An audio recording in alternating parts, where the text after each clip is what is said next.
don't miss out on new videos. Click the bell. And if you enjoyed this video, give it a thumbs up for more. Hi everybody, welcome back to English Topics. My name is Alicia and I'm joined by Davey.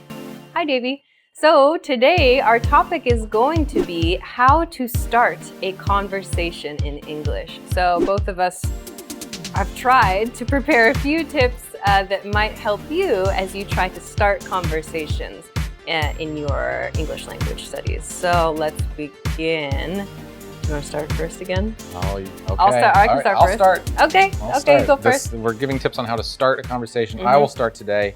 My first tip, very important. I'm trying to follow myself right now. Don't be shy. Very important tip. This isn't really so much a language learning tip. Well, it doesn't seem like a language learning tip, but I think it really is, because whenever you communicate in a second language or a foreign language, it can be really nerve-wracking. It can make you very nervous and very anxious to try and do that, and especially if you're talking to someone for the first time.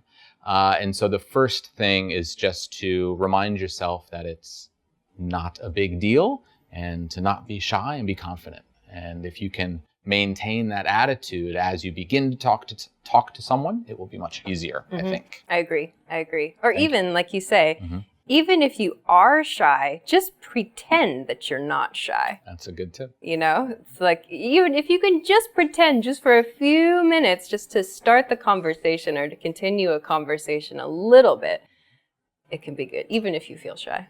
I agree. And you might find too, oftentimes people who would say that they are shy, when they talk to someone in another language, they can have a different personality. It's a chance to have a different personality in a different language. So if you tell yourself that too, when you speak English, when you speak another language, you're more confident than you are when you speak your own language. Yeah, that's true. I've heard that before, actually. People who say that they feel like they're more outgoing when they speak English. If that's the case, maybe that's good for you. Also, just in general, another point about maybe not only starting conversations, but continuing them. We're comfortable, English language speakers are, with interruptions to some point. Like, you shouldn't always interrupt the other speaker. But they are pretty comfortable with it. See, he just did it.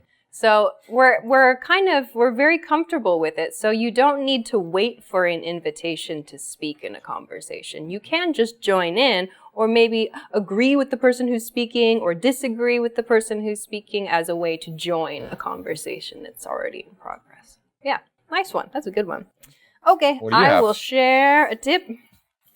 Mine are a little bit, I don't know. They're very dependent on maybe who you're talking to, maybe what your relationship is. So let's say for this one, you are in a place where, like a restaurant or a bar or something, and you don't know the person you'd like to speak to, but maybe, I don't know, there's someone attractive you'd like to speak to, or maybe you want to speak with the bartender, something. So maybe this is better if you're trying to speak to a fellow customer. So I have, it's sort of small, make a simple comment about something happening in the surroundings. So this should be one, a simple comment, two, something that the other person can clearly see, and three, something that you can agree on easily. So, for example, if somebody has just walked by the restaurant wearing like a crazy hat, I don't know, you could say like, oh, did you see that guy? Something like that. Something that it's easy to agree on to initiate the conversation. Or maybe, I don't know, there's a TV in the bar, like, whoa, did you see that play? Or something that maybe you can identify that you maybe shared with the other person during the time you've been in that space together. So this should be a very simple comment. Don't make a weird comment here. Make it very, very relaxed. Create a relaxed environment that the other person feels they can join in easily. That's a very good tip. I don't know. I'm trying to think of maybe a time that I used this. Or maybe I wanted to make a comment, and there was another person that happened to be there, and we had a moment where we agreed on something, right, but then the conversation didn't really continue. Yes. So it's kind of a good way to test and see if that other person wants to speak to you too. Yes, yeah. That's a good point. And it makes me think, this isn't one of my tips. This is a free tip. You're getting a freebie tip now. I think... tips everywhere. They're flying around. So many tips. To be patient. Wait for your opening too, because you might want to talk to this person next to you, but if you just butt in with a question out of nowhere, it might seem very strange. But if you wait and have a moment, wait for that guy with the funny hat to walk by, and then you have your opening. Then you have a natural point that you can enter a conversation with someone. Yeah, and I think so be patient. Totally. And going back to your point about not being shy, like don't be so focused on waiting for that moment that you just pick something really strange. Yes, yeah. Like if I like walked up to you, I don't know you in a bar, and was like, "Did you hear that noise?" Yes. It's like that's a really strange question. Maybe he did hear that noise, but that's a really strange question to introduce yourself. Yeah, it's true. This actually this kind of relates to my second tip, which is very similar to your tip about making a kind of comment. Was ask an indirect question, and I noticed a lot of the comments. Your tip was to make a comment, but a lot of your comments, the examples you gave, are questions, right? That's true. And importantly, I think that those questions should be kind of indirect questions. For example, if I'm standing at the bus stop and I want to start a conversation with someone else standing at the bus stop, let's say it's very, very hot. But if I turn to that person and say, "Do you think it's hot?" That's very strange. But if I say something like, "Oh, it's pretty hot today, right?" That's a little bit more casual, a little bit more informal. Yeah. You don't want to scare people with these very direct questions. Yeah. That's true. And even a question, that's a great example. Do you think it's hot is a really weird question. Very strange question.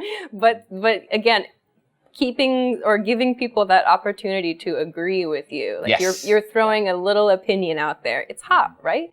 Oh yeah, it's hot. That's true. That's a really, really good one. I totally agree. But I think for that exact same reason, I've had some people come up to me and they tried to begin a conversation with, "How are you?"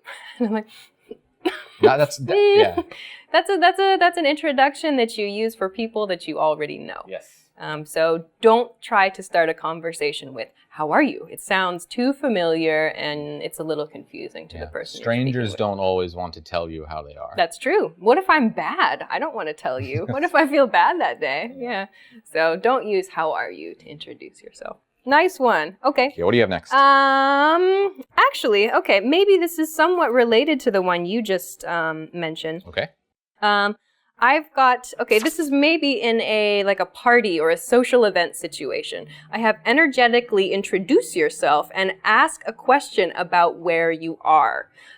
So this might be a little specific, but if you go to a social event where you're there to meet people and to speak to people, if you go up to someone and you just introduce yourself with a big smile and say, "Hi, my name is Alicia. Have you ever been to one of these events before?" Something like that can get the conversation started. But again, I feel like it's a tip that's good in a place where maybe everyone is there for a similar purpose. If you do that, to use your example at the bus station, it's a little bit weird. Or if you're just in public, you pass someone on the street, it's a little strange to just walk up and introduce someone energetically. But if you're in a location where you have this chance, there are a couple of nice little introductory questions you could use for events. That's one that I've used. Like, "Hi, is this your first time here?" Or "Who do you know at this party?" Something like that. "How did you find out about this event?" That sort of thing. Also, similar kind of question in those situations is asking someone for help or for information, because it lets that other person know that you're not a scary or threatening person in that situation either. If you're asking for help, "Oh, can you tell me where the kitchen is? I need to put this in the refrigerator," something like that. And then that shows the other person that you're not an expert on this. You're asking for their help, and that kind of gives people an easy thing to engage you on, an easy thing to talk about. Yeah, absolutely. Asking for help can be a nice way too. Yeah, that's a good point, I think, asking for help. It also kind of puts you in a slightly vulnerable position. Absolutely. It makes you seem a little bit like, "Oh, I need help, so, please take care of me." It's a little bit interesting. So that's a good tip too, I think. Okay. I think we're on to number 3 for you. We are. My last one is a very important one. This comes at the end, though, is don't take it personally if the person doesn't want to talk. A lot of times, if you try and start a conversation with a stranger, they don't always want to talk to you. People try and talk, a stranger tries to talk to me, I might be very busy, I might have had a bad day, I may not want to talk to them. That doesn't mean that they're a bad person or they can't speak English or anything like that. So if you have that experience, my first tip was don't be shy. You might be very nervous about starting a conversation with someone, and then you work up the courage, you go and you ask them a question and they don't want to talk to you. That's okay. Don't take it personally. It has nothing to do with you.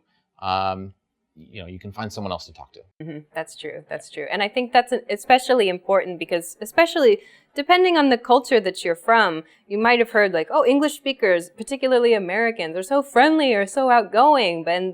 But if a stranger tries to speak to me or to you, maybe we're going to ignore you on the street because we don't know who that person is. Or, maybe like you say, we've had a bad day or whatever it is. There are so many reasons not to want to talk to a person that you don't know. So don't be offended. Don't be sad. Don't be discouraged. Don't think that, oh, my English is so bad, this person didn't want to talk to me. Don't think that. That it could be any other reason why someone doesn't want to talk to you. That's true. That's true. Nice tip. That's really important. Okay, then we will move on maybe to my last one. Okay, so for my last one, this is maybe among people that you have some acquaintance with. So maybe you're not super close to them, but you've seen them before. Or maybe it's coworkers you're not super close to. But anyway, you'd like to make your relationship with those people deeper. You can share a story about something you did recently, something interesting, a small short story. Don't tell a long 10-minute story about, I don't know, going shopping for milk on the weekend.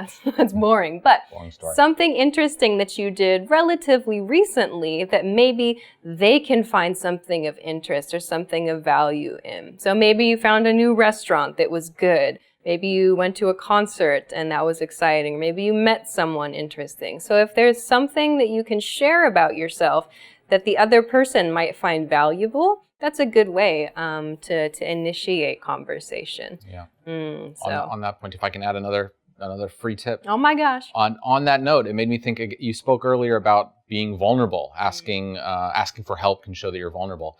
Tell an embarrassing story. That's good too. Don't brag. Don't talk about this great new car that you bought. No one wants to hear that.